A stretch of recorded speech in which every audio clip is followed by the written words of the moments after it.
আজকে সংক্ষেপে আমরা কিছু কথা আর্জ করার ইরাদা রাখি অজুর বিষয়ে। অজুতে আমাদের যে সমস্ত ভুল ত্রুটিগুলো সচরাচর হয়ে থাকে সে বিষয়ে সামান্য কিছু কথা আর্জ করার ইরাদা রাখি। ওয়া মা তৌফিক ইল্লা বিল্লাহ। আমরা সকলেই কম বেশ জানি যে অজু বা পবিত্রতা এটা হলো সালাতের চাবি। নবী সাল্লাল্লাহু আলাইহি ওয়াসাল্লামের সূরা আবু দাউদ বর্ণিত হাদিসে আসছে, তিনি বলেছেন মিফতাহুস সালাতি আত-তাহুর, সালাতের বা নামাজের চাবি হলো কি? পবিত্রতা বা অজু। তো চাবি যদি ঠিক থাকে, পারফেক্ট হয়, তাহলে তালা খুলবে। আর যদি চাবি পারফেক্ট না হয়, ঠিক না হয়, তাহলে সেক্ষেত্রে তালা খুলবে না। ওই চাবি দিয়ে আপনি ঘরে প্রবেশ করতে পারবেন না। মনে করুন জান্নাত হলো আমার ঘর বা গন্তব্য, ঢুকতে হলে আমাকে সালাতের তালাটুকু খুলে ঢুকতে হবে, অর্থাৎ সালাত পড়ে ঢুকতে হবে, আর তার চাবি হলো পবিত্রতা। তাহলে পবিত্রতার চাবি, তার তালা হলো সালাহ, আর সালাহ পড়ে আমি ঢুকতে চাচ্ছি জান্নাতে। তাহলে আমার শেষ গন্তব্যে, অর্থাৎ আমি যে জায়গাটা যেতে চাচ্ছি সেই জায়গায় জান্নাতে যেতে হলে আমার সালাত ঠিক হতে হবে, আর সালাত ঠিক হতে হলে তার চাবি ঠিক থাকতে হবে। তালা ঠিক থাকতে হলে, তালা খুলতে হলে চাবি ঠিক থাকতে হবে। সেটা হলো কি? সালাত, তাহারাত বা পবিত্রতা। তো পবিত্রতার সবচাইতে কমন পবিত্রতা হলো অজু। এই অজুর বিষয়ে আমাদের বেশ কিছু ত্রুটি, বেশ কিছু ভুল ভ্রান্তি হয়ে থাকে। অজুর যে ভুলগুলো হয়তো আপনিও করেন, আমরাও করছি প্রতিনিয়ত, কিন্তু জানি না। তো সেগুলো নিয়ে আমরা সংক্ষেপে আলোচনা করব। নবী সাল্লাল্লাহু আলাইহি ওয়াসাল্লাম বুখারী মুসলিমের হাদিসে আসছে, তিনি বলেছেন লা তুকবালু সালাতুন বিগাইরি তাহুরিন, পবিত্রতা ছাড়া কোনো সালাত কবুল হবে না। কোনো সালাত আল্লাহর কাছে অ্যাকসেপ্টেড, গ্রহণযোগ্য হবে না কি ছাড়া? তাহারাত ছাড়া, অজু ছাড়া। অতএব এই অজু এটা পূর্ণাঙ্গ হলে সালাত পূর্ণাঙ্গ হবে, সালাত পূর্ণাঙ্গ হলে জান্নাতে যাওয়া সহজ হবে ইনশাআল্লাহ। অতএব একটা আরেকটার সাথে সম্পর্ক যুক্ত বিধায় সবকিছুর আগে, সালাতেরও আগে আমাকে লক্ষ্য করা দরকার আমার অজু বা তাহারাতটা কি হচ্ছে কিনা, ঠিকঠাক হচ্ছে কিনা। প্রিয় ভাইরা, অজু দুই প্রকার। একটা হলো কোন রকম অজু, আরেকটা হলো পূর্ণাঙ্গ অজু। একটা হলো কোন রকম অজু, আরেকটা হলো কি? পূর্ণাঙ্গ অজু। পূর্ণাঙ্গ অজু যেটা, এটাকে হাদিসের ভাষায় বলা হয়েছে ইসবাগুল ওযু। পূর্ণাঙ্গভাবে অজু করা, এটাকে বলা হয়েছে ইসবাগুল ওযু, অর্থাৎ অজুকে পরিপূর্ণভাবে করা। আর একটা হলো যেনতেনভাবে কোনো রকম ভাবে অজু সেরে ফেলা। আমরা সাধারণত সারাদিন যে অজুটা করি, সারা জীবন যে অজুটা করে আসছি, সেটা হলো যেন তেন অজু বেশিরভাগ লোকের। ইল্লা মান রাহিমা রব্বি, হাতে গোনা কিছু লোক আমরা আছি যারা ইসবাগুল ওযুর যে নির্দেশ সেটা পালন করতে সক্ষম হয়েছি, অর্থাৎ অজুটা পূর্ণাঙ্গ করতে পেরেছি। প্রিয় ভাই বন্ধুগণ, ইসবাগুল ওযু এর নির্দেশ নবী সাল্লাল্লাহু আলাইহি ওয়াসাল্লাম বিভিন্ন জায়গায় দিয়েছেন, বিভিন্ন জায়গায় বহু হাদিসে আসছে তোমরা অজুকে আসবিগুল ওযু, আসবিগুল ওযু, তোমরা অজুকে পরিপূর্ণ করো, অজুকে পূর্ণাঙ্গভাবে করো, সঠিকভাবে করো, যথাযথভাবে করো। তার মানে নবী সাল্লাল্লাহু আলাইহি ওয়াসাল্লাম জানতেন যে অজুতে যথার্থতার খেলাফ প্রচুর পরিমাণে হয়ে থাকে, আর সেজন্য তিনি সাবধান করেছেন আসবিগুল ওযু, অর্থাৎ অজুকে তোমরা পূর্ণাঙ্গভাবে করো, সুন্দরভাবে করো, যথার্থভাবে করো। কথা কি বুঝাতে পারছি? যেহেতু অজুর বিষয়ে আমাদের গাফলতি আছে বা গাফলতি থাকার কথা, সেই জন্য নবী সাল্লাল্লাহু আলাইহি ওয়াসাল্লাম আমাদেরকে বলেছেন অজু করো, এটা না, বলেছেন আসবিগুল ওযু, অর্থাৎ আকমিলুল ওযু, অজুকে পরিপূর্ণভাবে করো, সুন্দরভাবে করো, যথাযথভাবে করো। অজুর যে ফজিলত, অজুর যে ফজিলত মুসলিম বর্ণিত হাদিসে আসছে, নবী সাল্লাল্লাহু আলাইহি ওয়াসাল্লাম বলেছেন যে ব্যক্তি পরিপূর্ণভাবে অজু করবে, পরিপূর্ণভাবে অজু করবে, ভালোভাবে অজু করবে, এবং অজুর শেষে কালিমাতুশ শাহাদা যেটা আছে, আশহাদু আল্লা ইলাহা ইল্লাল্লাহু ওয়াহদাহু লা শারীকা লাহু ওয়া আশহাদু আন্না মুহাম্মাদান আবদুহু ওয়া রাসূলুহু, এই কালিমায়ে শাহাদা পাঠ করবে অজুর শেষে, এই ব্যক্তির জন্য আল্লাহ সুবহানাহু ওয়া তাআলা জান্নাতের সমস্ত দুয়ার খুলে দিবেন। তাহলে আমরা বলতে পারি জান্নাতের 8 দুয়ারের সমস্ত দুয়ারের একটা রিমোট এখানে নবী সাল্লাল্লাহু আলাইহি ওয়াসাল্লাম আমাদেরকে বাতলে দিয়েছেন। একটি রিমোট, এই এক রিমোট টিপের সঙ্গে সঙ্গে 8 দরজা সব খুলে যাবে। সেটা হলো অজুকে কি করা? পরিপূর্ণভাবে করা, সুন্দরভাবে করা, এবং এর শেষে, অজুর শেষে কালিমাতুশ শাহাদা পাঠ করা, আশহাদু আল্লা ইলাহা ইল্লাল্লাহু ওয়াহদাহু লা শারীকা লাহু ওয়া আশহাদু আন্না মুহাম্মাদান আবদুহু ওয়া রাসূলুহু। আপনি পাঠ করলেন, জান্নাতের সমস্ত দুয়ার এর রিমোট যেন টিপ দিলেন। এই তিনটা কাজ করলেন মানে কি? জান্নাতের 8 দরজার একটি কমন রিমোটে টিপ দিলেন, আপনি সবগুলো পটপট খুলে যাবে, যে কোনো দরজা দিয়ে আপনি জান্নাতে দাখিল হতে পারবেন ইনশাআল্লাহ। প্রিয় ভাইরা, তাহলে হাদিস থেকেও বোঝা গেল যে যে কোনো দরজা দিয়ে ঢুকতে হলে অজুটা হইতে হবে পরিপূর্ণরূপে অজু, ইসবাগুল ওযু। অতএব অজু আমার পরিপূর্ণ হচ্ছে কিনা এই বিষয়টা একটু যাচাই করা দরকার কি দরকার না? প্রিয় ভাইরা, নবী সাল্লাল্লাহু আলাইহি ওয়াসাল্লাম সূরা আবু দাউদের এক হাদিসে বলেছেন, ইন্নাহা লা তাতিম্মু সলাতু আহাদিকুম হাত্তা ইউসবিগাল ওযুআ কামা আমারাহুল্লাহ। তোমাদের কারোর সালাত ততক্ষণ পর্যন্ত পরিপূর্ণ হবে না, সালাত ততক্ষণ পর্যন্ত সুন্দর হবে না, পূর্ণাঙ্গ হবে না, সালাতে পূর্ণতা আসবে না যতক্ষণ না তোমরা ওযুকে ঠিক আল্লাহ যেভাবে করতে নির্দেশ করেছেন ওইভাবে পরিপূর্ণভাবে না করো। আল্লাহ সুবহানাহু ওয়া তাআলা যেভাবে ওযু করতে বলেছেন ওইভাবে পরিপূর্ণ রূপে ওযু না করা পর্যন্ত তোমাদের সালাত পূর্ণতা পাবে না। তাহলে সালাতের পূর্ণতা পাওয়ার জন্য ওযুটি হইতে হবে, ওযু না শুধু। আমরা জানি যে সালাতের জন্য ওযু করতে হয় না, ওযু করলেই শুধু সালাতের পূর্ণতা আসবে না, ওযুটা হইতে হবে আল্লাহ যেভাবে নির্দেশ করেছেন সেভাবে, যথাযথ উপায়ে এবং সঠিকভাবে। প্রিয় ভাইরা, এখন আসি আমরা ওযুতে কি ভুলগুলো আমাদের এমন হয় যেগুলো কারণে আমাদের ওযুর পূর্ণতা নষ্ট হতে পারে। তার ভিতরে 1 নম্বরের ভুল হলো, যেটি আমাদের হয়ে থাকে ওযুর ক্ষেত্রে অনেকেরই, সেটা হলো বিসমিল্লাহ পাঠ না করা। ওযুর শুরুতে কি পাঠ করতে হয়? বিসমিল্লাহ। আপনি যখন হাত ধুয়ে ওযু শুরু করবেন, 2 হাতের কবজি 2 হাতে ওযু শুরু করবেন না, প্রথম কাজ, তার আগে আপনি কি করবেন? বিসমিল্লাহ। বিসমিল্লাহ বলে হাত ধুয়ে তারপর ওযু শুরু করবেন। বহু লোক আছি আমরা ওযুখানায় ওই গল্প করতেছি, আড্ডা মারতেছি, কথাবার্তা বলতেছি, এই বলতে বলতে ওযু শুরু করে দিছি। তাহলে বিসমিল্লাহ কখন পড়তেছি? বিসমিল্লাহটা অনেক সময় অমনোযোগিতার কারণে, অবহেলার কারণে, অন্যমনস্কতার কারণে বিসমিল্লাহটা অনেক সময় আমরা বলতে ভুলে যাই। অথচ এই বিসমিল্লাহ পাঠ করা ওযু শুরুতে অনেক বিশেষজ্ঞ আলেমের মতে ফরজ। অনেকে বলেন বিসমিল্লাহ পাঠ না করলে ওযুই হবে না, আপনি যদি ভুলে বাদ দেন ওযু হলো না। যদিও সংখ্যাগরিষ্ঠ আমাদের মতে এটা না, তাদের মতে বিসমিল্লাহ পাঠ করা এটা ওযুর সুন্নাহ। এটা হলো ওযুর কি? সুন্নাহ। এটা আপনি যদি বিসমিল্লাহ বলে যদি ওযু শুরু করেন তাহলে ওযুটার ভিতরে পূর্ণাঙ্গতা আসলো। ওযুটার ভিতরে কি আসলো? পূর্ণাঙ্গতা আসলো। ওযুটার ভিতরে ওযুটা আপনার হৃষ্টপুষ্ট হলো। এই ওযুতে ইনশাআল্লাহ আপনার সালাত পূর্ণাঙ্গ হবে, যে সালাত আপনাকে জান্নাতে নিয়ে যাবে ইনশাআল্লাহ। তাহলে ওযুর শুরুতে একটা প্রাথমিক ভুল হলো বিসমিল্লাহ ভালো করে না পাঠ করা। নবী সাল্লাল্লাহু আলাইহি ওয়াসাল্লাম বলেছেন, ইবনে মাজাহ হাদিস, লা ওযুআ লিমান লাম ইয়াযকুর ইসমাল্লাহি আলাইহি। ওই ব্যক্তির ওযু হবে না। হাদিসটি সহিহ। নবী সাল্লাল্লাহু আলাইহি ওয়াসাল্লাম বলেছেন, ওই ব্যক্তির ওযু হবে না যে ব্যক্তি ওযুর শুরুতে আল্লাহর নাম নেয় নাই, বিসমিল্লাহ বলেনি। এখন ওযু হবে না বলা হয়েছে।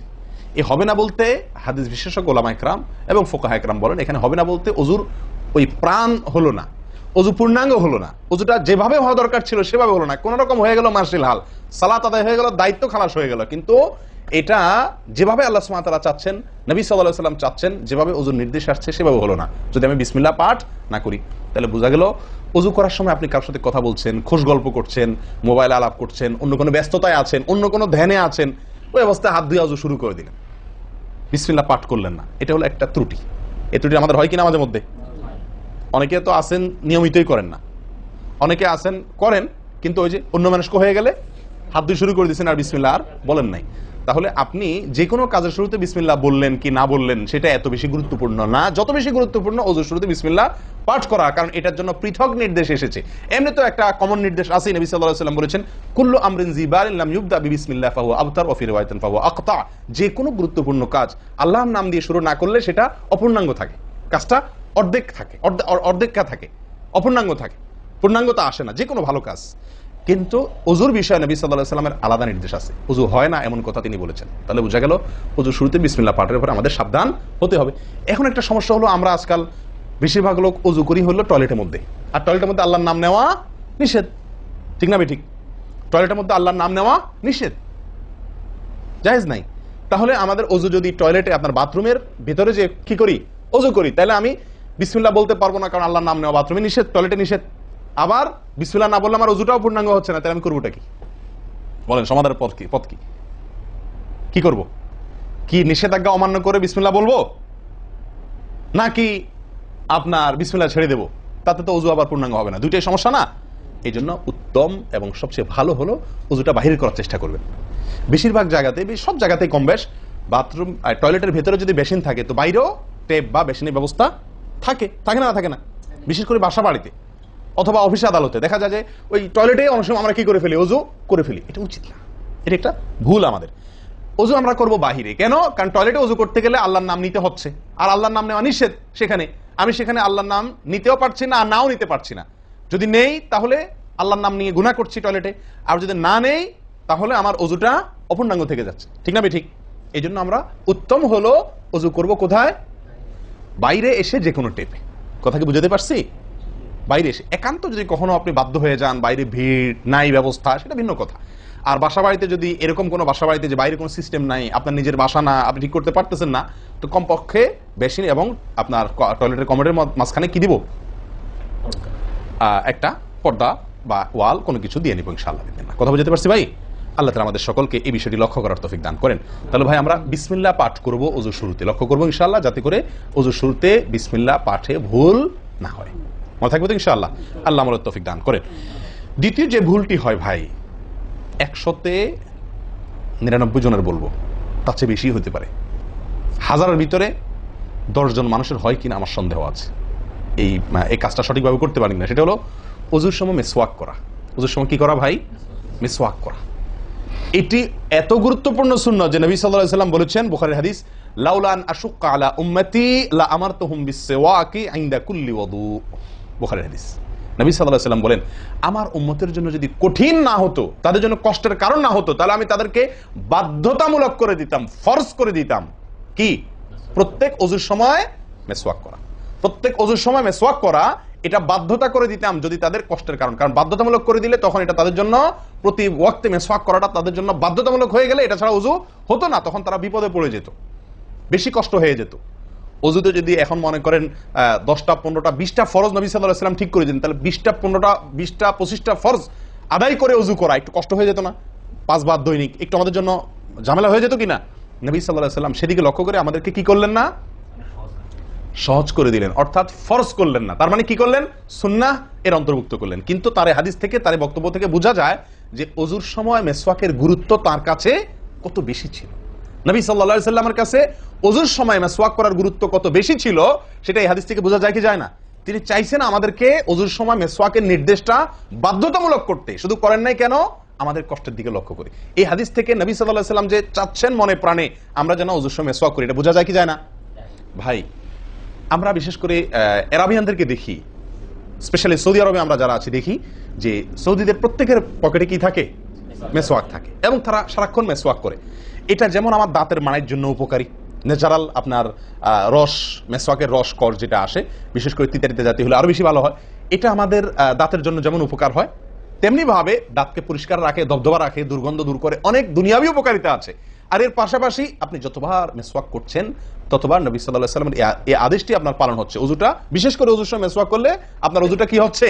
যেই ওযুতে তালা খুলবে সুন্দরভাবে এবং আপনি জান্নাত পর্যন্ত যেতে পারবেন, সে ওযু হবে যদি আপনি তাতে কি করতে পারেন? ওযুর মধ্যে সময় মেসওয়াক করতে পারেন। ভাই কার কার পকেটে মেসওয়াক আছে? আছে সাথে কারো? তো আপনারা এসার সময় আসছেন যে ওযু করেন নাই? কি বলেন? মেসওয়াক আছে কার কার? আলহামদুলিল্লাহ, একজন পাওয়া গেল। আর ভাই ওযুর সময় মিসওয়াক, এটি আমরা ছেড়ে দিয়েছি। এই আমলটা আমাদের মধ্যে নাই বললেই চলে। কি বলেন? এই আমলটাকে পুনর্জীবন দেওয়া যায় কি না? যায় না।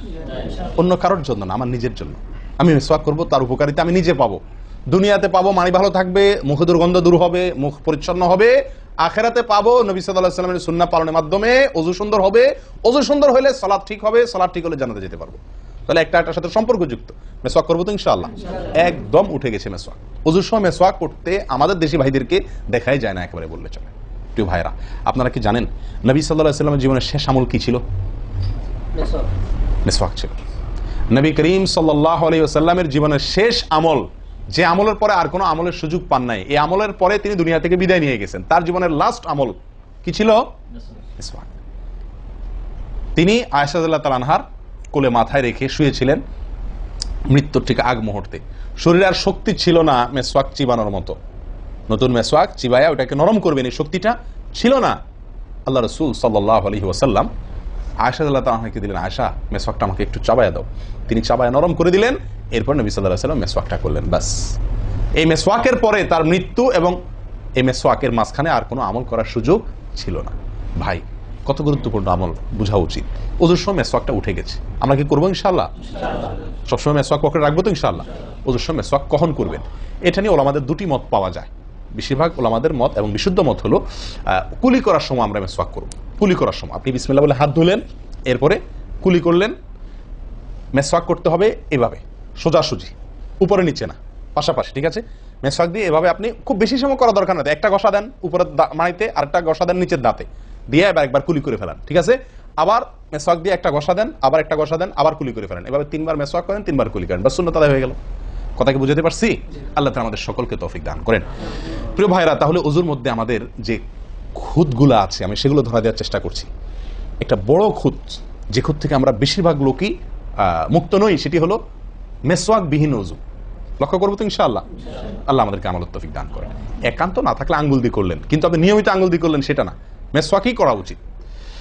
ভাই 3 নম্বর যে ভুলটা আমাদের হয়ে থাকে সেটা হলো কুলির মধ্যে। দেখেন প্রত্যেকটা কাজেই কিন্তু আমি একটা একটা করে আপনার দেখাচ্ছি হুজুর, প্রত্যেকটা কাজে আমাদের ত্রুটিগুলো হয় কিভাবে দেখেন। কুলির সময় ভুল হয়। কি ভুল হয়? কুলিটা যেভাবে করার কথা সেভাবে আমরা করি না। হাদিসে কুলির বিষয়ের নির্দেশ এসছে, সেটাকে বলা হয়েছে মদমাদা। মদমাদা আরবি শব্দ, এটার বাংলা অর্থ হয় কুলি করা বা কুলকুচি করা বা কুলকুচা করা।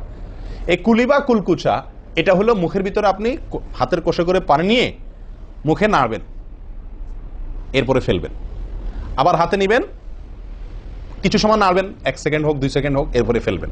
এটা হলো কুলি বা কুলকুচা। আমরা বেশিরভাগ সময় এরকম করি আলহামদুলিল্লাহ। যখন ব্যস্ত থাকি, যখন হুলস্থুল থাকে, কোনো সময় কোনো কাজের তাড়া থাকে, তখন অনেক সময় আমরা কি করি? হয় কি না হয় না? মুখে নিলাম আর ঢাললাম, মুখে নিলাম আর ঢাললাম। আমি জানি না আপনাদের হয় কিনা এরকম। আমি দেখছি এরকম অনেক সময় হয়। আপনারা একমত কিনা? নিলাম মানে ব্যস্ততার কারণে হয়তো জামাত শেষ হয়ে যাচ্ছে বা অন্য কোনো কারণ আছে, অথবা দেরিতে আসছি, তো তখন মুখের ভিতর নেওয়া আর ফেলাও, নেওয়াও আর ফেলাও, এতে কুলি হবে না।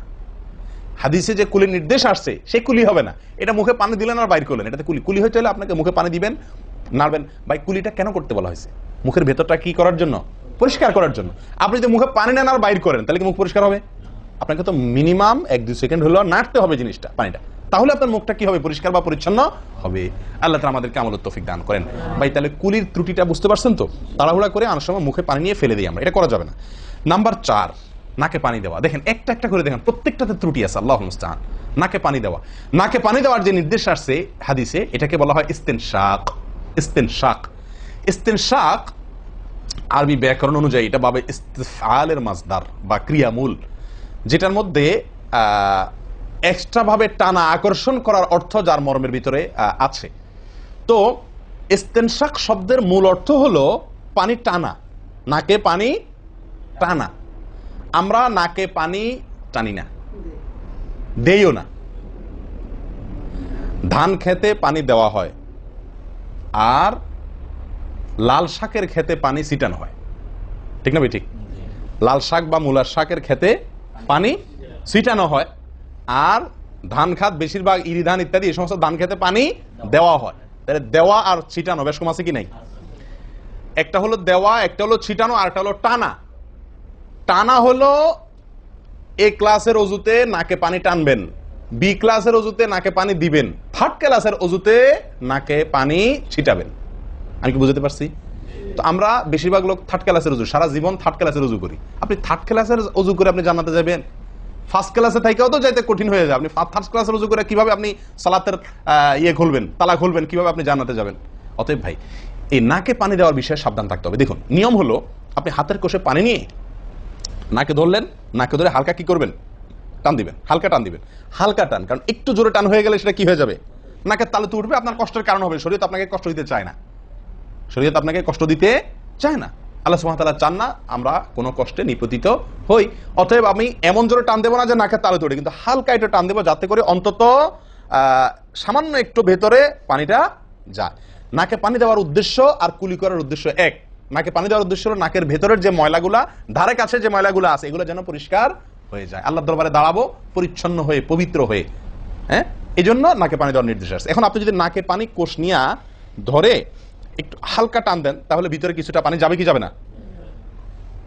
এটা আপনাকে করতে হবে। নাম্বার 2, এটা যদি আপনি করতে কষ্ট হয়, টান দিলে, আপনি আস্তে টান দিলেও উপরে উঠে যায়, তো দরকার নেই। তাহলে আপনি কি করেন? নাকে পানি দেন। নাকে পানি কিভাবে দিবেন? নাকটাকে অন্তত পানির মধ্যে কি করে রাখেন? চুবাই রাখেন, 1 সেকেন্ড চুবাই রাখেন। কিছু দূর পানি যাবে কিনা? আমি কি বুঝতে পারছি? আমরা অনেকে বিশেষ করে আমি দেখছি ওযু করার সময় নাকে পানি ছিটান। কিভাবে পানি ছিটান? ওই যে কষে করে পানি নিয়ে, লক্ষ্য করছেন আপনারা? এভাবে নিয়ে এরকম মারে পানিটা, এরকম মারলে সেটা কি হলো? ছিটানো হলো। হাদিসে যে ইস্তেনশাকের কথা বলা হয়েছে সেটা হলো না। আপনি সারা জীবন ওযু করলেন, অথচ আপনার কখনো নাকে পানি দেওয়ার সুন্নাহটি আদায় হলো না, সারা জীবন আজীবন আপনার ওযুটি হয়ে গেল সুন্নাহ ছাড়া। আমি কি বুঝাতে পারছি? অতি প্রিয় ভাই বন্ধুগণ, এই বিষয়টা খুব লক্ষ্য রাখতে হবে যে নাকে পানি দেওয়ার ক্ষেত্রে আমাদের ত্রুটি হয়, পানিটা ভেতরে যায় না, অনেক সময় আমরা ছিটা দেই, বা অনেক সময় দিলেও কোনো রকম দিয়েই ছেড়ে দিই। দিয়ে ছেড়ে দিলে তো হবে না, আপনার ভেতরে অন্তত যতদূর সম্ভব ততদূর পানিটা, এই নরম অংশটা তত নিতে হবে, আপনি উপরে উঠানোর দরকার নেই। আমি কি বুঝতে পারছি? এটা একটা ত্রুটি হয় ওযুর ক্ষেত্রে। দেখুন ওযুটা পূর্ণাঙ্গভাবে কি হচ্ছে না, কতভাবে দেখেন। প্রিয় ভাইরা, এটা গেল একটা ভুল ইস্তেনশাকের বিষয়। এই বিষয়ে নবী সাল্লাল্লাহু আলাইহি ওয়াসাল্লাম একটা আলাদা নির্দেশ আছে দেখেন, যাতে আমরা নাকে পানি দেওয়াটা ভালোভাবে করি। উনি হয়তো জানতেন বা দেখছেন যে মানুষ নাকে পানি দেওয়াতে গাফলতি করে, ত্রুটি করে, ওই যে ছিটাছিটির কাজ করে। তিনি বলেছেন সহিহ বুখারীর হাদিস, না আফওয়ান আবু দাউদের হাদিস, নবী সাল্লাল্লাহু আলাইহি ওয়াসাল্লাম বলেছেন আসবিগিল ওযুআ, ওই একই কথা, তোমরা ওযুকে পরিপূর্ণভাবে করো, ওয়া খাল্লিল আসাবি' ওয়া বালিগ ফিল ইস্তিনশাক ইল্লা আন তাকুনা সাইমান। নাকে পানি দেওয়ার সময় খুব ভালোভাবে নাকে পানি দিবা তোমরা। যদি তুমি রোজাদার হও তাহলে ভিন্ন কথা, তাহলে খুব বেশি ভালো করে নাকে পানি দিতে যেও না, কারণ তখন পানি উপরের দিকে উঠে গলা হয়ে তোমার পেটে যেতে পারে, রোজা ভঙ্গ হতে পারে। আমি কি বুঝাতে পারছি? তাহলে আপনি নাকে পানি দিবেন, কিন্তু আপনি কি করবেন না, রোজাদার হলে তখন শুধুমাত্র ভালোভাবে নাকে পানি দিতে পারবেন না। আর এছাড়া অন্য সময় কি করবেন, নাকে পানি দেওয়ার ক্ষেত্রে ভালোভাবে দিতে বলা হয়েছে। ভালোভাবে দেওয়ার মানে কি? ছিটাইলে হবে? কোন রকম দিলে হবে? টান দিবেন, না পারলে অন্তত যতটুকু সম্ভব নাক চুবায়া আপনি ভেতরে পানিটা কিছু দূর হলেও নেওয়ার চেষ্টা করবেন। লক্ষ্য রাখবেন তো ইনশাআল্লাহ। আল্লাহ আমাদেরকে সকলকে আমলের তৌফিক দান করেন। প্রিয় ভাইরা, তাহলে নবী সাল্লাল্লাহু আলাইহি ওয়াসাল্লামের নির্দেশ আছে আলাদা, যে তোমরা নাকে পানি দেওয়ার ব্যাপারে কি করবে, ভালোভাবে নাকে পানি দিবে। আল্লাহ আমাদেরকে আমলের তৌফিক দান করেন। আরেকটি ভুল ভাই, নাকে পানি দেওয়া একটা আমল, নাক ঝাড়া আরেকটা আমল। নাকে পানি দেওয়া এটা একটা নির্দেশ, আর নাক ঝাড়া আরেকটা নির্দেশ। আমি কি বুঝতে পারছি? কুলি করা একটা আমল, হাত ধোয়া একটা আমল, হাতের কবজি পর্যন্ত দুই হাতের বিসমিল্লাহ বলা, তারপর তো এটা আছেই। এরপরে মেসওয়াক করা একটা আমল, কুলি করা আরেকটা সুন্নাহ, কুলির পরে নাকে পানি দেওয়া বা নাক দিয়া পানি টানা আরেকটা আমল, এরপরে নাক ঝাড়া আরেকটা আমল। আমি কি বুঝতে পারছি? নাক ঝাড়া এটাকে বলা হয় হাদিসের ভাষা ইস্তিনসার, ইস্তিনসার ঝাড়া। এই নাক ঝাড়ার ক্ষেত্রে বিরাট ভুল হয় ভাই। ভুল, সবচেয়ে বড় ভুল তো এটা যে নাক ঝাড়াটা অনেকে ঝাড়েই না, ওই যে ছিটায় দেয় বস শেষ। নাক ঝাড়াটা ঝাড়তে হয় এটা অনেকে জানেনই না, করেনই না এটা। আবার অনেকে করেন তো মাঝে মধ্যে করেন, কিন্তু নাক ঝাড়াটা করা উচিত। যতবার নাক দিয়ে টান দিলেন না, এরপরে হালকা আঙ্গুল দিয়ে চাপ দিয়ে আপনি ওইটাকে প্রেসার দিয়ে নাকটা পরিষ্কার করবেন। কথা কি বুঝাতে পারছি? আবার নাকে পানি দিলেন, আবার পরিষ্কার করলেন, আবার নাকে পানি দিলেন, আবার পরিষ্কার করবেন। ভাই এটা হলো নাক ঝাড়া। এই বিষয়ে নবী সাল্লাল্লাহু আলাইহি ওয়াসাল্লাম নির্দেশ আছে, দেখুন সহিহ বুখারীতে আসছে, তিনি বলেন ইযাস্তাইকাযা আহাদুকুম মিন মানামিহি, যদি কেউ ঘুম থেকে উঠে, যদি কেউ ঘুম থেকে উঠে ফাতাওয়াদ্দা, এরপর সে ওযু করতে যায়, ফালিয়াস্তানসির সালাসান, তাহলে সেই জন্য তিনবার নাক ঝাড়ে, নাক পরিষ্কার করে। কেন? ফাইন্নাশ শাইতানা ইয়াবিতু আলা খাইশুমিহি, কারণ নাকের যে বাঁশি উপরের ছিদ্র, এই জায়গাটায় শয়তান রাত্রি যাপন করে। শয়তানের বেডরুম আপনার নাকের বাঁশি। বুঝতে পারছেন? শয়তানের বেডরুম হলো আমাদের নাকের বাঁশি। নবী সাল্লাল্লাহু আলাইহি ওয়াসাল্লাম বলছেন এই জায়গাটা সে অবস্থান নেয়, এবং এই জায়গায় গিয়া মোটামুটি আমাদেরকে ব্রেন ওয়াশ করে, যে শুয়ে থাক, আরাম কর, যত ওয়াসওয়াসা দেওয়া দরকার, তার যে ডিউটি সেটা সে পালন করে, কুকামের যত বুদ্ধি দেওয়া দরকার, কিন্তু তার এই ঘাঁটি হলো আমাদের নাকের বাঁশি। ওযুর সময় যদি আমরা এটাকে সুন্নাহ পালন করতে গিয়ে এটাকে ঝাড়ি, তাহলে শয়তান দূর হয়ে যায়। কথা বুঝতে পারছি ভাই? এই বিষয়ে আরো কয়েকটি হাদিস আছে, যে হাদিসগুলো দ্বারা বোঝা যায় যে শয়তানের অবস্থান এই জায়গাটাতে থাকে মানুষের দেহে। তো আপনি যদি শরীরটাকে ফুরফুরে করতে চান, শয়তান ওয়াসওয়াসা থেকে ফ্রেশ হয়ে যেতে চান, তাহলে আপনার নাক ঝাড়ার আমলটার ব্যাপারে গুরুত্ব দিতে হবে। কথা বুঝতে পারছি ভাই? তাহলে উলামা ইকরাম বলেন এই হাদিসে তো ঘুম থেকে উঠে ওযু করার ক্ষেত্রে বলা হয়েছে, তো এর মানে শুধু ঘুমের জন্যই এটা খাস নয়। ঘুম থেকে উঠে আপনি ওযু করলে সে ওযুতে এটা বেশি গুরুত্বপূর্ণ, কিন্তু অন্য সকল ওযুতেই বিষয়টি আমলযোগ্য বা সুন্নাহ। অতএব আমরা নাকে পানি দেব একটা আমল, আবার না কি করব, ঝাড়বো আরেকটা আমল। ভাই এরপর আসি আরেকটি গুরুত্বপূর্ণ আমল যেটি হয় না, বা আরেকটি ত্রুটি ওযুতে, সেটি হলো আঙ্গুল খেলাল না করা। ওযুতে কি না করা? আঙ্গুল খেলাল না করা। আঙ্গুল খেলাল হলো হাত এবং পায়ের আঙ্গুলের যে চিপাগুলো আছে, এই চিপাগুলোতে পানি পৌঁছানোর জন্য, পানি পৌঁছানোটা নিশ্চিত করার জন্য কি করতে হবে? এক হাতের আঙ্গুলকে অন্য হাতের আঙ্গুলের চিপায় ঢুকায়া এভাবে কি করতে হবে? একটু হালকা নাড়তে হবে, যাতে করে জায়গাটাতে চিপাটাতে পানি গেছে এটা কারণ এই চিপাগুলোতে পানি নাও যেতে পারে শুকিয়ে থাকার কারণে। তা আপনি যদি একটু নাড়া দেন, পানির ভিজা আঙ্গুল দিয়া, তাহলে ইনশাআল্লাহ ওখানে পানি পৌঁছানোটা মোটামুটি নিশ্চিত হয়ে যাবে। ঠিক না ঠিক? তাহলে এই জিনিসটা অনেক সময় আমরা করি না, অথচ নবী সাল্লাল্লাহু আলাইহি ওয়াসাল্লামের নির্দেশ আছে আলাদা। তিনি বলেছেন আবু দাউদের হাদিস, আসবিগিল ওয়াদুআ ওয়া খাল্লিল বাইনাল আসাবি', ওযুকে পরিপূর্ণভাবে করো। আর ওযুকে পরিপূর্ণভাবে করার একটি অন্যতম কাজ হলো আপনার আঙ্গুলের মাঝে কি করা, খেলাল করা। তিনি বলেছেন তোমরা আঙ্গুলের মাঝে খেলাল করবে, এক আঙ্গুলকে অন্য আঙ্গুলের মাঝে প্রবেশ করে পরিষ্কার করবে। এটা হলো হাতের আঙ্গুল। পায়ের আঙ্গুল কিভাবে করবেন? পায়ের আঙ্গুল তো আর এক আঙ্গুল অন্য পায়ের আঙ্গুল ঢুকাতে পারবেন না। সেটা করবেন হলো, অন্য হাদিসে আসছে, এই যে কোন আঙ্গুল আছে না, কোন আঙ্গুল দিয়া সব চিপাগুলোতে কি করবেন? ঘষা দিবেন। কোন আঙ্গুল দিয়া আপনার সব পায়ের আঙ্গুল চিপাগুলোতে ঘষা দিবেন। ভাই আমরা কয়জনে করি এই খেলার আমলটা বলেন তো? পায়ের আঙ্গুল কোন আঙ্গুল দিয়া পায়ের আঙ্গুলের চিপা খেলাল করা, হাতের আঙ্গুল খেলাল করা কয়জনে করি আমরা বলেন? তাহলে এই ভুলগুলো আমাদের অহরহ হচ্ছে না ভাই? আমরা কি জানাতে যেতে চাই না? আমাদের সালাদটা সুন্দর হোক আমরা চাই না ভাই? আমাদের এই সালাত খুব পাওয়ারফুল হোক, শক্তিশালী সালাত হোক। এই সালাতের মাধ্যমে আমি অন্যায় থেকে বেঁচে থাকবো, এই সালাতের মাধ্যমে আমি জান্নাতে যাব, এই সালাত আমাকে খাঁটি মুসলিম বানাবে, এই সালাত আমাকে আল্লাহর কাছে প্রিয় বানাবে, এই সালাত কি আমাদের নূর হবে। আমরা চাই না ভাই? এগুলো যদি চাই তাহলে আমাকে ওযু সুন্দর করতে হবে। আর ওযু সুন্দর করতে গিয়ে এই ভুলগুলোর ব্যাপারে সাবধান হতে হবে। তাহলে আঙ্গুল খেলাল করা, পায়ের আঙ্গুল, হাতের আঙ্গুল আমরা করি না বললেই চলে ভাই। তো আজকে থেকে ইনশাআল্লাহ করবো তো, নাকি যা শুনছেন এটা এখানে রেখে চলে যাবেন? ভাই যদি পরিবর্তন না করেন, পরিবর্তন যদি আমরা না করি নিজেদেরকে, ওয়াল্লাহি সারা জীবন ওয়াজ শুনবো, কি লাভ বলেন? সময়টা নষ্ট। আপনি যদি এই কথাগুলোর উপরে আমলের চেষ্টা না করেন, নিজের জীবনে ফিট না করেন, এই ভুলগুলোকে ওযু করার সময় মাথায় রেখে এই ভুলগুলোকে আপনি দূর না করেন, তাহলে সেক্ষেত্রে এই শোনার কোনো লাভ হলো না। করবো তো ইনশাআল্লাহ। আল্লাহ সুবহানাহু ওয়া তাআলা আমাদের সকলকে সচেতন মুমিন হওয়ার তৌফিক দান করেন। সচেতন মুমিনের পরিচয় হলো মুমিন তার প্রত্যেকটা ভুলকে শিখবে, সংশোধন করবে, শিখবে, সংশোধন করবে। এভাবে করতে করতে করতে সে মুমিন হিসাবে কোয়ালিটিফুল আফার ক্লাসের মুমিন হতে পারবে, আল্লাহর কাছে প্রিয় পাত্র হতে পারবে। চেষ্টা করবো তো ইনশাআল্লাহ। আল্লাহ আমাদের সকলকে তৌফিক দান করেন। প্রিয় ভাইয়েরা, ওযুর ক্ষেত্রে আরেকটি ভুল, এই যতগুলো ভুল বললাম এর ভিতরে বড় দুটি ভুল বলে ওযুর ভুলকে আমরা শেষের দিকে চলে আসছি। একটি বড় ভুল হলো শুকনা থেকে যাওয়া। কোন জায়গা যদি আপনার অবহেলার কারণে শুকনা থেকে যায়, ওযুর অঙ্গগুলো যেগুলো ধুইতে হবে, তার কোনো অঙ্গ যদি শুকনা থেকে যায়, ওযু হবে? ওযু হবে না। এক ব্যক্তি ওযু করে আসছে, নবী সাল্লাল্লাহু আলাইহি ওয়াসাল্লাম দেখেছেন তার ওযুর কোন জায়গা শুকনা আছে, তিনি বললেন যাও আবার ওযু করো, তোমার ওযু হয় নাই। তিনি তাকে পুনরায় ওযু করাইছেন। কেন? তার ওযু সঠিকভাবে হয় না, শুকনা রয়ে গেছে। অনেক সময় দেখা যায় আমাদের অনেক ভাই ওযু করেন, ওযু করলে বেশ কিছু জায়গা, বিশেষ করে যে কোন জায়গাটা, এই জায়গাটা দেখা যায় শুকনা থাকে। এই যে কানের লতির এই যে জায়গাটা, এখানে দেখা যায় একটু কি থাকে, শুকনা থাকে। কপালের দিকে দেখা যায় শুকনা থাকে। এই জায়গাগুলো অনেক সময় দেখা যায়, বহু লোককে দেখা যায় ওযু করে আসছে, এখানে শুকনা, এখানে শুকনা, পায়ের গোড়ালি, গিরা, এই জায়গাগুলোতে শুকনা। কারণ হলো ওই যে অবহেলা করে ওযু করছে, কোন রকম ওযু করছে, ওযুটা যেভাবে করা দরকার সেভাবে করে নাই। ভাই এই জিনিসটা আপনার লক্ষ্য করা দরকার, কি দরকার না? ওযুই হবে না। এই যে ভুলগুলো বললাম এগুলা হলে আপনার ওযু হয়ে যাবে, কাগজে কলমে ওযু হয়ে যাবে।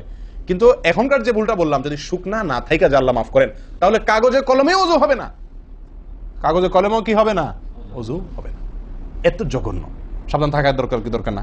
আল্লাহ তাআলা আমাদেরকে সাবধান হওয়ার তৌফিক দান করেন। ভাই আরেকটি বড় ভুল, এটাও বিশাল বড় ভুল, সেটা হলো পানি অপচয় করা।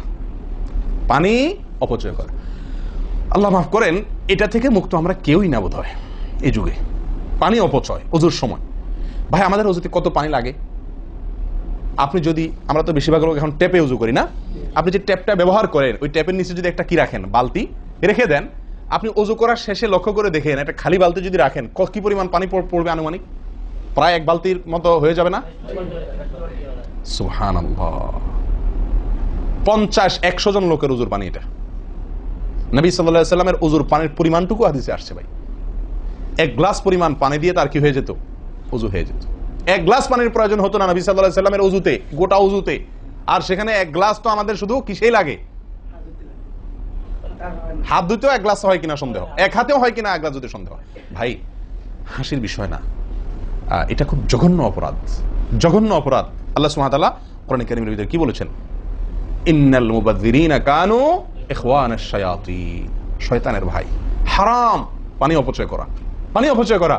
সাহাবা একরাম জিজ্ঞেস করছেন, ইয়া রাসূলুল্লাহ, আমরা তো কেউ বলবো ভাই এই যে নির্দেশ নিষেধ এগুলো তো সাহাবীদের যুগে পানির টানাটানি ছিল, মরুভূমি এলাকার লোক ছিল, তখনকার বোধহয় সমস্যা। ভাই এখন তো আমাদের যুগে আলহামদুলিল্লাহ কি আছে? প্রচুর পরিমাণে পানি আছে, পানির তো অভাব নেই আল্লাহর ফজলে। আমরা কেউ হয়তো মনে করি যে অনেক পানি আছে, এখন বোধহয় আর এই এত টানাটানি করে ওযু করার প্রয়োজন নাই। আমি বলবো না ভাই, এটা ভুল। সাহাবা একরাম জিজ্ঞেস করছেন নবী সাল্লাল্লাহু আলাইহি ওয়াসাল্লামকে, ইয়া রাসূলুল্লাহ, যদি আমরা সমুদ্রে থাকি, নৌকায় যাচ্ছি, জাহাজে যাচ্ছি, সমুদ্রে পানির কোনো অভাব নাই, সেখানে পানি ব্যবহারের ক্ষেত্রেও কি আমাকে হিসাব করে করতে হবে? অতিরিক্ত করলে হিসাব দিতে হবে? নবী সাল্লাল্লাহু আলাইহি সাল্লাম হাবাচক উত্তর দিয়েছেন। ও ভাই, তাহলে বোঝা গেল যে পানি ট্যাঙ্কিতে আছে, আপনার লাইনে পানি আছে, এই জন্য আমি পানি অপচয় করার অনুমতি আমাকে শরিয়ত দেয় নাই। অতিরিক্ত পানি ব্যবহার করলে আমাকে হিসাব দিতে হবে। সবচেয়ে উত্তম, সবচেয়ে ভালো হয় ভাই, আপনি যদি সম্ভব হয় বদনা বা কোনো জগ ইত্যাদিতে, মগ ইত্যাদিতে আপনি উজু করেন, সবচেয়ে ভালো। টেপের মধ্যেই বেসিনে একটা মগ রেখে দিলেন, ওইটা দিয়া ঢেলে ঢেলে আপনি উজু করেন, তাহলে পানি অপচয় হওয়ার সম্ভাবনা সবচাইতে কম। ট্যাপ ছেড়ে দিয়ে যে আমরা উজু করি, আমরা যেভাবে উজু করার কথা বলছি, এই যে মেসওয়াক করতে হবে, এরপরে কুলি করতে হবে, নাকে পানি দিতে হবে, আবার নাক ঝাড়তে হবে, এই কাজগুলো করতে একটা গ্যাপ হয় না? গ্যাপ, এই গ্যাপের সময় যদি আপনি টেপে উজু করতেই হয়, তাহলে গ্যাপের সময় টেপ বন্ধ করতে হবে। আমি কি বুঝতে পারছি? গ্যাপের সময় টেপ বন্ধ করে এরপর আপনি মেসওয়াক করেন, টেপ বন্ধ করে এরপর আপনি নাক ঝাড়েন। আপনি টেপের পানি পড়তেছে, এদিকে আপনি অন্য কাজ করতেছেন, তাহলে এটা অপচয়ের গুনাহ হয়ে যায়। ভাই, আমি উজু করছি ইবাদত করার জন্য, উজু করছি আল্লাহ সুবহানাহু ওয়া তাআলাকে সন্তুষ্ট করার জন্য, আবার কাজ যেটা করতেছি ওজুর মধ্যে পানি অপচয় করে, সেটা হলো শয়তানের ভাইয়ের কাজ, শয়তানের কাজ। তাহলে শয়তানের কাজ করে আল্লাহকে খুশি করা যাবে ভাই? এই উজুতে আল্লাহকে খুশি করা যাবে? এই উজুতে আল্লাহ সন্তুষ্ট হবেন? উজু করলে নবী সাল্লাল্লাহু আলাইহি ওয়াসাল্লাম বলেছেন, দিনে 5 বার উজু করলে, একটা মানুষ 5 বার গোসল করলে যেরকম তার শরীরে ময়লা থাকে না, একটা মানুষ দিনে 5 বার 5 ওয়াক্ত সালাতের জন্য উজু করলে ওই লোকের অন্তরে বা ওই লোকের ভিতরে গুনাহ থাকে না, আল্লাহ তাকে গুনাহ থেকে পরিচ্ছন্ন করে দেন, পবিত্র করে দেন, ধুয়ে পরিষ্কার করে দেন 5 বার উজু করার মাধ্যমে। ও ভাই, উজু আমাকে পরিষ্কার করে দিবে, আমাকে পবিত্র করে দিবে, আমাকে পরিচ্ছন্ন করে দিবে, আমাকে সাফ করে দিবে। কখন? যদি উজুটা আমি সুন্দরভাবে করি। আমার উজুতে যদি এত বড় ভুল হয় যে পানি অপচয় করে আমি হারামে লিপ্ত হই, গুনাহে লিপ্ত হই, তাহলে আমার সে উজু আমাকে পরিচ্ছন্ন করবে না, পবিত্র করবে না, সুন্দর করবে না, আল্লাহকে সন্তুষ্ট করা যাবে না। প্রিয় ভাইরা, আমি আবারও বলছি, এই ভুল থেকে আমরা কেউ মুক্ত নই। আল্লাহ মাফ করুক, ইল্লা মার রাহিমা রব্বি, হাতে গোনা 2-1 ছাড়া আমরা কেউ মুক্ত নই ভাই। উজু করার সময় পানি অপচয়, আজকে টেপের যে কালচার, এই টেপ ছেড়ে আমাদের উজু করা, এটা জঘন্য একটি ভুল। যদি টেপটা আমি ছেড়ে রাখি, হ্যাঁ আপনি উজু করছেন, বন্ধ করে নিচ্ছেন, আবার দরকার হচ্ছে চালাচ্ছেন, এটা হলে ঠিক আছে। আপনি যদি এটা করতে যান পাবলিক অজুখানাতে, হয়তো পিছন থেকে কেউ আপনাকে তাড়া মারবে, আরে ভাই তাড়াতাড়ি করেন, দেরি করতেছেন, মারুক ভাই তাড়া, সে তাড়া মারুক, কিন্তু আপনার উজুটা কি করতে হবে? আপনাকে কোয়ালিটিফুল উজু করতে হবে। আল্লাহ তাআলা আমাদেরকে সে উজু করার তৌফিক দান করেন। উজুর ক্ষেত্রে আরেকটা ভুল হলো ভাই, চাপাচাপি করে উজু করা, উজু ধরে রাখা, চাপাচাপি করে উজু ধরে রাখা। এই ভুলটা প্রচুর পরিমাণ হয়, বিশেষ করে শীতের দিনে। গরমের দিনে আলহামদুলিল্লাহ ওয়াজ করার দরকার হয় না, মনে না মানে উজু দরকার না হলে উজু করি আমরা, ঠিক আছে না, বিশেষ করে মরুভূমি এলাকাতে, গরমের জায়গাতে। কিন্তু শীতের দিন আসলে সুবহানাল্লাহ, আসরের উজুতে চেষ্টা করি টেনে টুনে আসা পর্যন্ত নিয়ে যাওয়ার জন্য, ঠিক না? ঠিক একটা চেষ্টা থাকে যে আসরের উজুতে মাগরিব গেছে, যেহেতু পেশাবের বেগ আছে, বায়ুর বেগ আছে, বাথরুমের বেগ আছে, তো একটু চাইপা চুপা যদি ধরে রাখতে পারে, এসাটা হয়ে গেলে এসা বড় তারা উজু করা লাগলো না, খালাস, উজু করাতে বাজে গেলাম ঠান্ডার দিনে, ঠিক না? ঠিক এই অলসতাটা আমরা অনেকে করি কি করি না, এটা উচিত না। উজুর ক্ষেত্রে এটা একটা বড় ভুল। প্রথম কথা হলো, আপনি যদি পেশাবের বেগ থাকে, বায়ুর বেগ থাকে, আপনি সালাতে দাঁড়ালে সালাতে মনোযোগ সেভাবে হবে না। সালাতে যেরকম মনোযোগ দরকার, আল্লাহর সঙ্গে আপনার যেটা মানে বান্দার সঙ্গে গোলামের যে একটা বিনয় প্রকাশের ব্যাপার আছে, সেটা হবে না যদি আপনার কি থাকে, অজুর মধ্যে ওই পেশাব থাকে, পেশাব বা পায়খানার বেগ থাকে। ভাই, মানুষ যে কোনো কাজেই ভালো কাজ মনোযোগ দিয়ে করতে হলে পেশাব পায়খানার বেগ থাকলে করা যায়? তাহলে আপনার সালাতের ভিতরে খুশু খুশু কিভাবে আসবে? আপনার সালাত, যে সালাত আপনাকে সফলতা এনে দিবে, যে সালাত আপনাকে জান্নাত পর্যন্ত নিয়ে যাবে, সেই সালাতের জন্য তো খুশু খুশু দরকার, আপনার মনোযোগ দরকার, আপনার স্থিরতা দরকার। স্থিরতা তো আসবে না যদি আপনার মন থাকে টয়লেটে, আপনি আছেন মসজিদে, দেহ আছে মসজিদে, মনটা আছে টয়লেটে, তাহলে তো সালাত পূর্ণাঙ্গ হবে না। এই জন্য ভাই, চাপা চাপি করে অজু ধরে রাখা, এটা অজুর ক্ষেত্রে আরেকটা বড় ভুল, এটা করা যাবে না। যারা চাপা চাপি করে অজু ধরে না রেখে অজু ছুটতেছে, ছেড়ে দেয়, এরপর যা উজু করে আসে, এদের জন্য বিশাল বড় পুরস্কার আছে, বিশাল বড় পুরস্কার, একটি নয়, 3টি পুরস্কার। নবী সাল্লাল্লাহু আলাইহি ওয়াসাল্লাম বলছেন, মুসলিমের হাদিস, আলা আদুল্লুকুম মা ইয়ামহুল্লাহু বিহিল খাতায়া ওয়া ইয়ারফাউ বিহিদ দারাজাত। নবী সাল্লাল্লাহু আলাইহি ওয়াসাল্লাম বলেন যে, আমি কি তোমাদেরকে বলে দিব না যে কোন আমলটি মানুষকে তার ভুল ত্রুটিগুলো আল্লাহ তাআলা মাফ করে দেন এবং আল্লাহর কাছে তার মর্যাদা, গ্রেড বাড়তে থাকে, ইমানদার হিসাবে তার গ্রেড বাড়ে এবং আল্লাহ ভুল ত্রুটি মাফ করেন। কোন আমলের মাধ্যমে? তোমাদের কি বলে দিব না? সাহাবা ইকরাম বললেন, বালা ইয়া রাসূলুল্লাহ, হ্যাঁ ইয়া রাসূলুল্লাহ, আপনি বলে দিন। তখন নবী সাল্লাল্লাহু আলাইহি ওয়াসাল্লাম বললেন, ইসবাগুল wudu'i আলাল মাকারিহ, ইসবাগুল wudu'i আলাল মাকারিহ। প্রথম আমল, অপছন্দ, কষ্ট, ঠান্ডা, শীত, অথবা পানির অভাব, কি না বুঝো করতে হইতেছে, যে কোনো কষ্টকে উপেক্ষা করে, কষ্টকে সহ্য করে যে ব্যক্তি ওযু করে, ওযু আটকে রাখে না, এই ব্যক্তি তাকে আল্লাহ সুবহানাহু ওয়া তাআলা তার গুনাহ যেমন মাফ করবেন, তার মর্যাদাও আল্লাহ তাআলা বৃদ্ধি করে দিবেন। তাহলে বোঝা গেল সাধারণ অজু এটার চাইতে আপনি যদি অজুকে কি করেন, আপনি যদি অজুকে কষ্টকে উপেক্ষা করে অজু করেন, চাপাচাপি করে অজু ধরে না রাখেন, ছেড়ে দেন, আবার অজু করে আসেন, ফ্রেশ হয়ে আসেন, নামাজটা পড়েন, তাহলে ইনশাআল্লাহ আপনি দুটি পুরস্কার আল্লাহ তাআলার কাছ থেকে পাচ্ছেন। এক হলো গুনাহ মাফ, আর একটা হলো মর্যাদা বৃদ্ধি। আল্লাহ তাআলা আমাদের সকলকে অজুর ভুল ত্রুটিগুলোকে কভার করে এগুলো থেকে পরিচ্ছন্ন থেকে, এই ভুলগুলো থেকে মুক্ত থেকে আল্লাহ তাআলা আমাদের সকলকে অজু করার তৌফিক দান করেন। অজু ভঙ্গের কারণের ব্যাপারে কয়েকটা আমাদের ভুল ধারণা আছে। যেমন অনেকে মনে করেন যে সিগারেট খাইলে, বিড়ি খাইলে অজু যায়। অনেকে প্রশ্ন করেন বিড়ি খাইলে, সিগারেট খাইলে অজু যায় কিনা। কি বলেন আপনারা, কি বলেন, অজু যায়?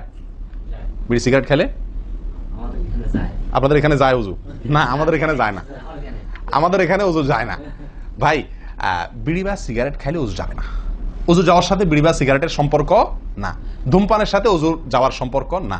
তাহলে আপনারা কেউ বলবেন তাহলে হুজুর, তাহলে তো বিষয়টা তাহলে বোঝা গেল ধূমপানটা তাহলে এত বড় কিছু না। আপনি যেরকম সোজা করে দিলেন যে ধূমপান করলে কি যাবে না, অজু যাবে না। আমরা তো জানতাম এটা মারাত্মক কোনো বড় অপরাধ, এটা করলে অজু যাবে। আপনি বলতেছেন অজু যাবে না, তাহলে তো বোধহয় এটা ছোট অপরাধ। না ভাই, অজু যাবে না তো আমল যাবে, ইমান যাবে। অজু গেলে তো কোনো ব্যাপার ছিল না, অজু যাওয়া কোনো দোষের কিছু ভাই। একজনের অজু আছে, তার বায়ু আসছে, অজু গেল। একজনের অজু আছে, পেশাব করলে অজু চলে গেছে, তার কোনো দোষ করছে সে? আপনারা বুঝেন না আমার কথা? অজু চলে গেলে সেটা কি দোষের কিছু? তাহলে এটা তো আমার বড় কিছু না, দোষের কিছু না। বিড়ি খাইলে, সিগারেট খাইলে অজু যাবে না তো, অজু যাওয়া তো দোষের কিছু না। এর চেয়ে বড়টা যাবে, তাকওয়া যাবে। কি যাবে? তাকওয়া ছুটে যাবে, মুত্তাকির খাতা থেকে নাম কাটা যাবে। বুঝেন না কথা? নেক আমলদারের খাতা থেকে নাম কেটে যাবে, গুনাহগার হবে, গুনাহে লিপ্ত হলো সে। অজু ভাঙলে তো দোষের কিছু হতো না, ভুল তেমন কোনো ক্ষতির কিছু হতো না, কিন্তু তার চাইতে বড় ক্ষতি হবে। কিন্তু অজু ভাঙবে না বলে তাহলে কি সিগারেট খায় ডাইরেক্ট মসজিদে চলে আসবো? না, সেটা জায়েজ নাই। সিগারেট যদি খান, এই বদ অভ্যাস যদি থাকে, হারামে লিপ্ত হওয়ার অভ্যাস থাকে, আল্লাহ হেফাজত করুক, সবাইকে ফিরে আসার তৌফিক দান করুক। কমের পক্ষে মুখকে ভালো করে ফ্রেশ করে, পরিষ্কার করে, ব্রাশ করে, মেসওয়াক করে, দুর্গন্ধ দূর করে তারপর মসজিদে আসবেন। কথা বুঝে আসছে? যাতে অন্য মানুষ কষ্ট না পায়। অনেকে মনে করেন হাঁটুর উপরে কাপড় উঠলে অজু ভাঙা যায়। ঠিক না? ঠিক। আপনারা কি বলেন? আপনাদের দেশে অজু ভাঙেনি? আপনাদের এখানে ভাঙে? আচ্ছা, ভাঙতে পারে। কোন কোন এলাকাতে হাঁটুর উপরে কাপড় উঠলে কি করে? অজু ভাঙে। এটা অনেকে বলেন যে ভাই সতর যদি খুলে যায়, হাঁটুর উপরে কথা না, সতর খুলে গেল, কেউ অজু করার পরে উলঙ্গ হয়ে গেল কাপড় পাল্টাতে গিয়া বা কোনো কারণ, এক কথায় অজুর পরে যদি সতর খুলে যায় অজু ভাঙবে না। কিন্তু আমাদের অনেক দেশে, অনেক এলাকাতে অজু ভাঙে না ভাই। এই যেখানে ভাঙে সেখানে আসলে ভাঙা উচিত না। অজু আপনার সতর খুললে কি হয় না? অজু ভঙ্গ হয় না। এর সাথে অজু ভঙ্গ হওয়ার সম্পর্ক নেই। ওই যে বলছি ধূমপানের মতো, সতর যদি অন্য মানুষের সামনে খোলেন আপনি, তাহলে অজু ভাঙলে তো দোষের কিছু হতো না। এখানে তাকওয়া ভাঙবে, অজু ভাঙবে না। আমি কি বুঝাতে পারছি? এর চেয়ে বড় অপরাধ হবে, কবিরা গুনাহ লিপ্ত হলেন আপনি, ফরজ তরক হয়ে গেল, আপনি বড় গুনাহ করলেন। অজু ভাঙলে তেমন দোষে কিছু হতো না, কিন্তু অজু ভাঙবে না। অনেকে মনে করে টিভি দেখলে, সিনেমা দেখলে, নাটক দেখলে, গান ফান দেখলে অজু ভাঙে না। এটার সাথেও কি নাই? অজু ভাঙার সম্পর্ক নাই। অজু ভাঙার সম্পর্ক নির্দিষ্ট কিছু কাজে, পেশাব করলেন, পায়খানা করলেন, বায়ু ছাড়লেন, ঘুমাইলেন, অজু ভাঙে এগুলাতে। কিন্তু আপনি সিনেমা দেখলেন, খারাপ কিছু দেখলেন, এই দেখলেই আপনার কি হবে না? অজু ভাঙবে না। হ্যাঁ, একটা কথা ঠিক যে আপনি এই যে কাজগুলোর কথা বললাম, আপনি সিগারেট খাইলেন, আপনি আল্লাহ মাফ করেন কোনো হারামে লিপ্ত হলেন, আপনি সতর খুললেন মানুষের সামনে, আপনি সিনেমা দেখলেন, টিভিতে খারাপ হারাম কিছু দেখলেন, তাহলে কি করতে হবে? অজু করা উত্তম। অজু করা, এগুলা করার পরে বিনা অজুতে নামাজ না পড়ে অজু করে নামাজ পড়া উত্তম। কেন? কারণ অজু করলে আল্লাহ সুবহানাহু ওয়া তাআলা কি করেন? গুনাহ খাতা মাফ করে দেন। তাহলে আপনি যে অপরাধ করলেন সেটা মাফ করে নামাজে আসলেন ফ্রেশ হইয়া, ওটা ভালো। কিন্তু অজু ভেঙে যাবে এরকম না। মহিলারা বাচ্চাদেরকে দুধ দিলে অনেকে মনে করেন কি হয়? অজু ভাঙে। আসলে কি না, বাচ্চাদেরকে দুধ খাওয়ালে কি হবে না? অজু ভাঙবে না। কথা বুঝাতে পারছি? এরকম কিছু ভুল ধারণাও আছে। যাই হোক, অজুতে যে ভুলগুলো হয়ে থাকে আমি আবার বলে দিচ্ছি এক নজরে। এক, আপনার বিসমিল্লাহ না বলা, শুরুতে বিসমিল্লাহ ভুলে যাওয়া বা না বলা, এটা ভুল। আরেকটা হলো মেসওয়াক না করা, কুলি করার সময় মেসওয়াক না করা, এটা কমন ভুল হয়ে গেছে।